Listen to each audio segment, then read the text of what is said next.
To Tell the Truth is proud to present the Supremes.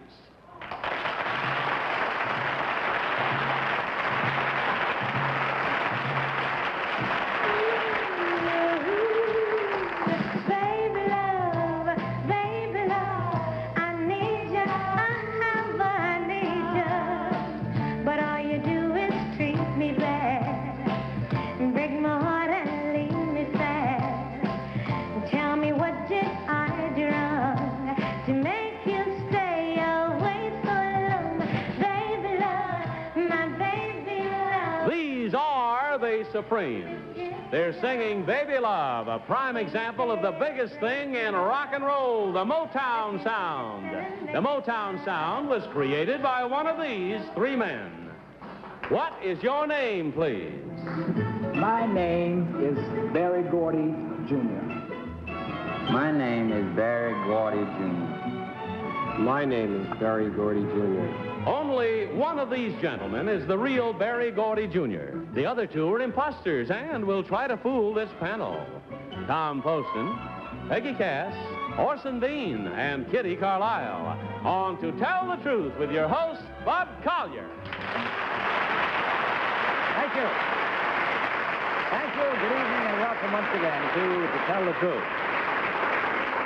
Good evening, panel. Good evening, Bud. That's good spirit this evening. We're brought to you by Anacin, the headache tablet to relieve pain, so relax tension, calm nerves. Anacin. Now, panel, please open your envelope, if you will, and follow along as I read this first story. I, Barry Gordy, Jr., borrowed $700 6 years ago and went into the music business. Today, I am president of the Motown Record Corporation, the world's largest independent record company. We feature the Motown sound, named after Motortown, Detroit, Michigan. It's a swingy city blues featuring violins and the driving beat of tambourines and hand clapping. My company manages many of its foremost exponents, such as Marvin Gaye, The Temptations, Stevie Wonder, The Marvelettes, Martha and the Vandellas, The Four Tops, Smokey Robinson and the Miracles, and of course, the foremost rock and roll female group in the world, the Supremes. Signed, Barry Gordy, Jr.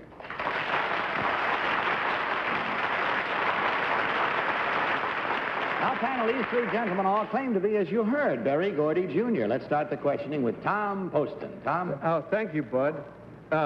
Number two, what is the Motown sound that consists of? Where did it have its origin?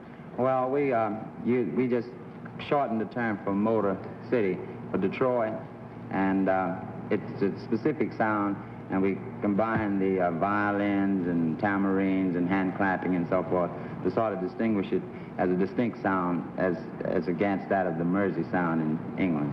Oh, yes, I know about that. Number three, how long do you think rock and roll is going to last? Well, I hope forever. Forever? Oh, thank you. Peggy Cass. Thank you. Number three, where did you find the Supremes? I found them in high school in Detroit, Michigan. Number two, how? I mean, what, did you just go up the corridor and pick three girls? I mean, how did you find them? No, I had just started my company and was on the way, and they were starting their group, and they wanted someone to handle them. I see, thank you. Number one, did the Supremes record Where Did Our Love Go? Yes, they did. Thank you. Number three, how many million records, million records things, how many gold records do they have? The Supremes? Yes. They have 5 gold records. Thank you. Number one, are they Wow. Orson B. The Supremes are not just the best female rock and roll group, they're the best thing in show business, I think. And the Senators are not with it because that show, It's What's Happening Baby, is the best thing on television in 5 years. Number one, who were the Essex? The Essex... What number did they do? Do you know what? I don't know. Number three, do you know big million seller they did, the Essex? Number two? I don't know. No, I don't. Before your time, boys. Well, I'll take you afterwards. Number two, again, who recorded Surfin' Bird? Number three, the Trashmen. What did they record? What are you listening to? Number one, the Trashmen. Comic strips and trash men. Kitty Carlisle. Number one, what did you do before you started this company? I was an employee of Ford Motor Company, Thank you. Number two, were you always interested in music? Well, early in life I was, and then I got hungry and I went to work, and then I started back again later on.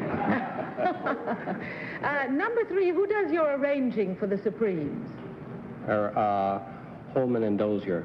Thank you. Number one, are the Supremes related to each other? No, they're not related to each other. They were singing together in school. And that's it. Time for you now to mark your ballots. So mark them at once without any consultation, panel. And, of course, without changing once you have marked. Vote for number 1, number 2, or number 3. Team of challengers will, of course, receive $250 for every incorrect vote. Are all ballots marked? Very well. Tom, for whom did you vote? I voted for number 3, but because I had a little pantomime conversation with him. I asked him if he'd handle my singing act, and he said yes, so I voted for number 3.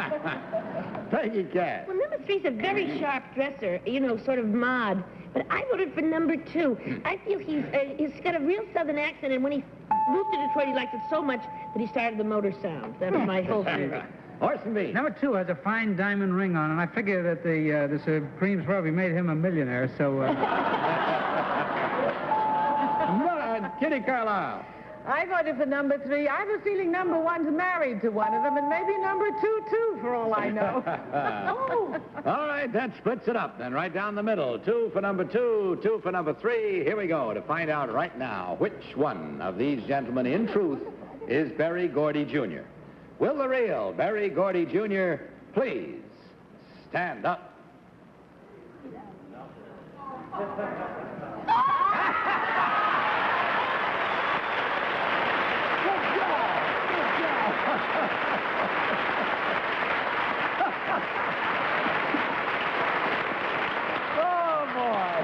Thank you, sir, very much. I'm sure after hearing that small sample of the Motown sound, you'd like to hear more, wouldn't you? Yeah. All right. Here are the Supremes, Diana Ross, Mary Wilson, and Florence Ballard singing their latest million record seller, Back in My Arms Again. Here they are.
You're acting like a proud father over here.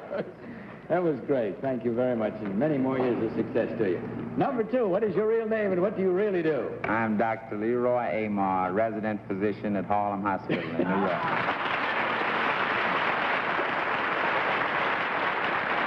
And number 3, what is your real name and what do you do, sir? I'm Walter Fontaine. I'm a hairstylist here in New York City.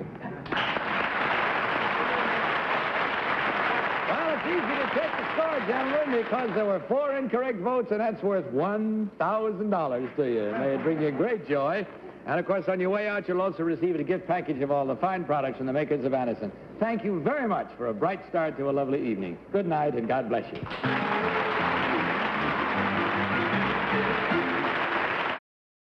And now let's meet our next team of challengers.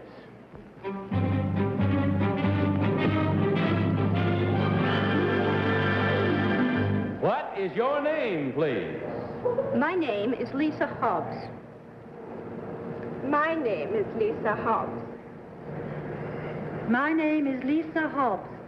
Follow along again, panel, with your copies. I, Lisa Hobbes, am a staff reporter for the San Francisco Examiner. For a long time, I had wanted to do a series of stories on life inside Red China. But the fact that I was a newspaper reporter from the United States made it impossible. Finally, I got the idea of returning to the country where I was born and trying to get into China from there.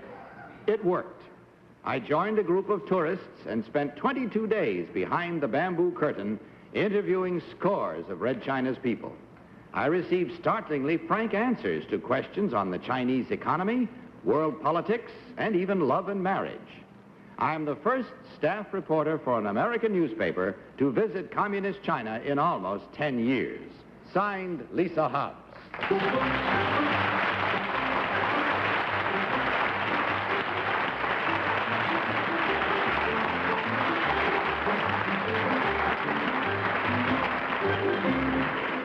Panel, these 3 ladies all claim to be Lisa Hobbes. Let's start this cross-examination questioning with Peggy Cass. Peggy? Thank you, Bud. Miss Hobbes, number 3, what is your original country? Canada. Thank you. Number 2, yours? United Kingdom. Thank you. And number 1, what was your original country? From Australia. Thank you. Number 3, were you allowed to move around China quite freely, or did you have chaperones? I was allowed to move quite freely. Thank you. Number 2, what kind of, number 2, you don't have both American and Canadian citizenship. No, I don't. Just British. Thank you. Well, number 3, didn't you have, like, in Russia you have in-tourist guides. Didn't they assign guides to you so that you could... Yes, I had 2 interpreters with me. Thank you. Well, number 1, were you allowed... Orson Bean. Yes, number 3, is it difficult to get married in communist China? No, it's not, but there is an age limit. I mean, there is an age when you can get married. How old do you have to be to get married? The girl's 18, the boy's 20. Number 1, is the government pro or anti big families right now? They keep changing back and forth. The government of China is anti-large families now. They're trying to control the population. Number 2, are the communes successful? They are very successful. Do you agree with that, number 3? Yes, I do. They were. Oh, I would say they're becoming more successful. Kitty Carlisle. Number 1, I think I read something of these stories, and I thought they were absolutely fascinating. Did you find the people well-fed? Number 1? Oh, the people are quite well-fed.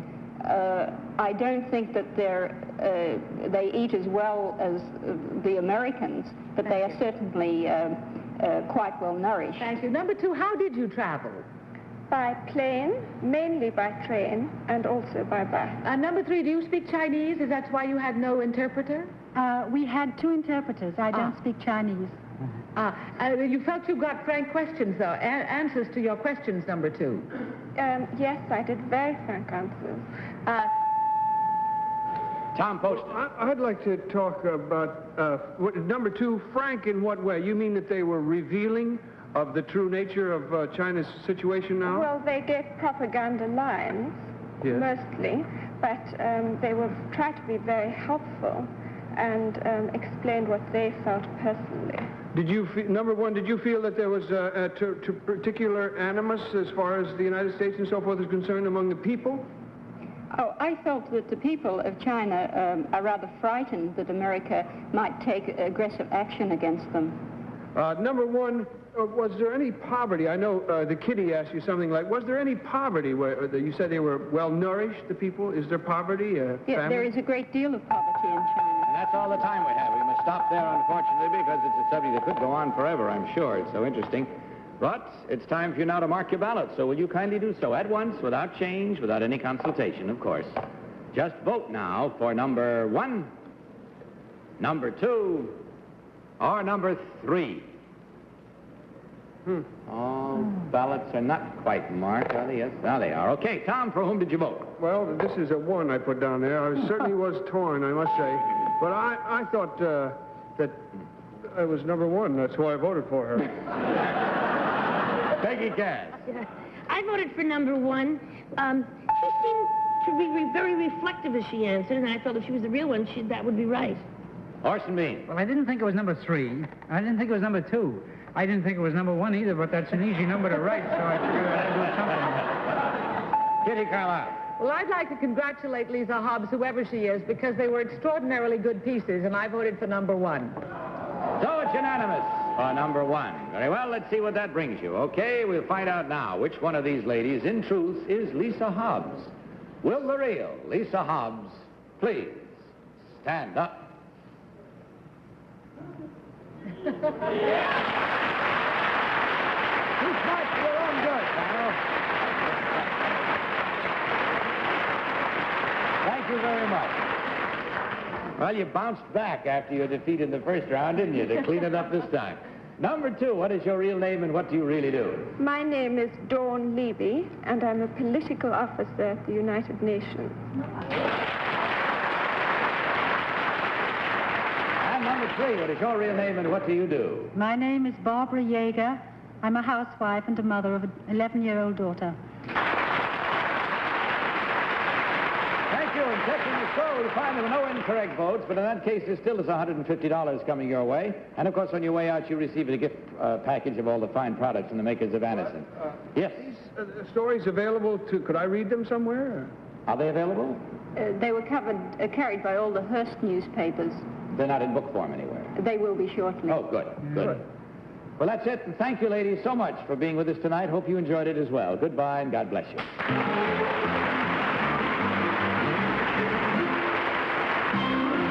And we'll be back at it in just a minute, right after this film. Third team of challenges.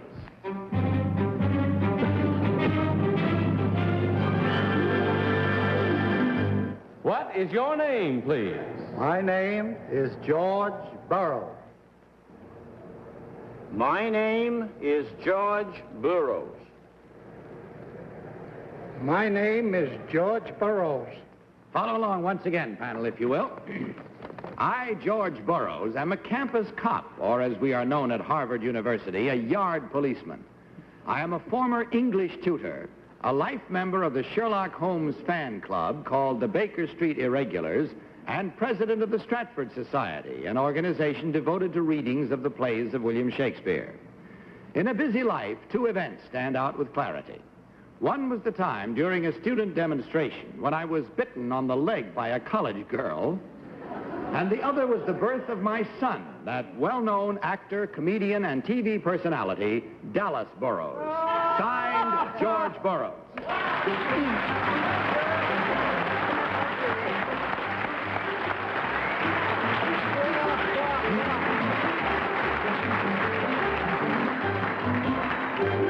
All right, panel, these 3 gentlemen all claim to be George Burrows. We'll start with Orson Bean. Orson? I'm afraid I have to disqualify myself, Bud. You do? Why? Well, since you ask, my real name is Dallas Burrows, and one of these 3 men is my father.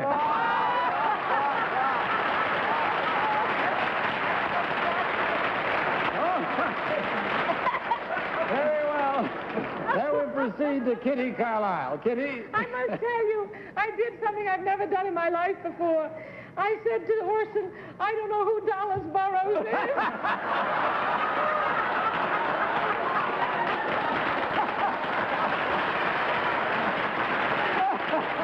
Never heard of it. I felt so ashamed. Oh, Mr. Burrows, why were you bitten in the leg? Which number? Number one. Why, father, number one. Why were you bitten in the leg by a college girl? This college girl didn't like the way I was handling her boyfriend during one of the student riots. So she took it upon herself to take a darn good bite out of my leg.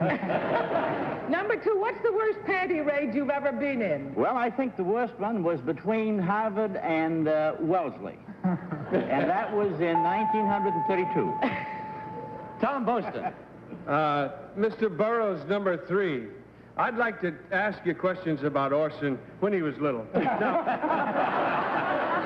Mr. Burrows, number 3, was he always as vile and low down and miserable and mean as he is to this very day? To this day. No. He was not. I knew it wasn't his parents. Now, he's been accused many times in the past of dallying with maidens and having to do with persons of the... Now, was he always like that as a boy, or did he really read comic strips the way he says when he was little? Which number? Number 3. Number 3 still? He kept all that information away from me. Right, or you'd bite him in the leg. That's fair enough. Thank you. Number 1, what's another more colloquial name for campus cop? A yard policeman, Yard policeman is much better. I see. But number 2, isn't there something they call you around Cambridge? Well, they just call me the yard cop. Okay. Number 3, who is Reinhardt? Does the word Reinhardt mean anything to you? Yes. What does it mean? It means a poor... It means that the time is gone. That's right. Now, if you will, please. Mark them at once without change, without consultation. Don't even ask for help from Orson. And vote for number 1. 10-1, Orson would bet wrong. Number 2. Or number 3. Are all ballots marked? All right, Tom, which one this time? Well, I voted for number 3. Really, he's the only one I asked a question about, and I knew that Orson wasn't like that when he was little. I knew. Peggy. Well, I voted for number 2 because when I asked what Reinhardt meant, he laughed. That's the war cry in the spring of Harvard that starts the riots. You go to Harvard? Sort of. Orson, yours goes as an incorrect vote. You put an H for Harvard down, I see. And Kitty. Well, I voted for number 3 because he has a kind of Yankee air that I associate with Orson, or Dallas Burrows, as I now know to be the truth. And I think it's number 3. Very well, there we have it. With 2 for number 3, 1 for number 2, we go into the clear area with that to find out who's right and who's wrong. As we learn which one of these 3 gentlemen, in truth, is George Burrows. Orson, why don't you take over? Did you know about this before? No. Oh, bless you. Okay, Dad, take over. No, it's not him. Is it? Oh!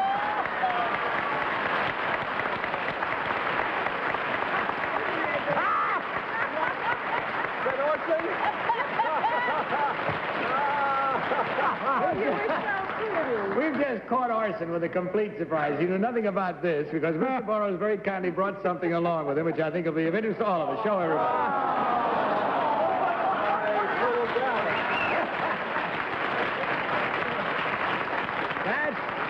That's baby Dallas at the age of 4. And a fine-looking boy. Yes, sir. Fine-looking boy. Oh, my, that was good fun. We had a hard time keeping that secret. Number 1, what is your real name and what do you really do? My name is Frank Daly. I'm assistant manager of the Americana Hotel here in New York.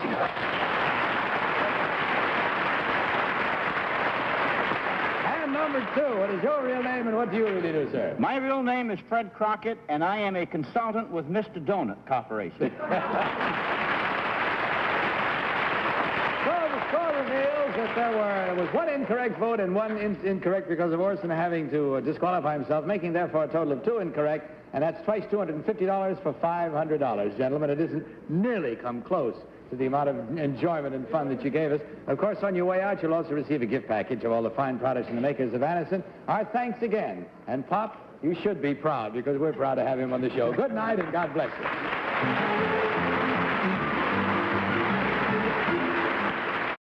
Orson Orson, that was a lot of fun. Yeah. I understand you won't be with us next week because you'll be appearing in Send Me No Flowers. Let's see, out at Parsons College in Fairfield, Iowa. Yes, I'll be acting with the college students. It's going to be great fun. That I know. We'll miss you. In Orson's place next week will be our friend Gene Rayburn. Well, that's it. Good night, panel. Good night. Good night to all of you. Good night from Anderson. Join us next week at the same time, and of course I'll see you tomorrow afternoon on the daytime show, but in the meantime, don't you forget to tell the truth. Night. To Tell the Truth is a Mark Goodson, Bill Cotman production.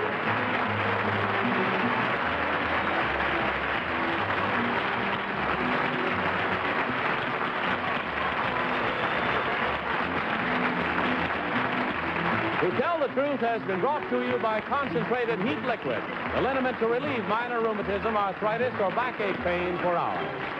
Johnny Olson speaking for To Tell the Truth. The program was pre-recorded.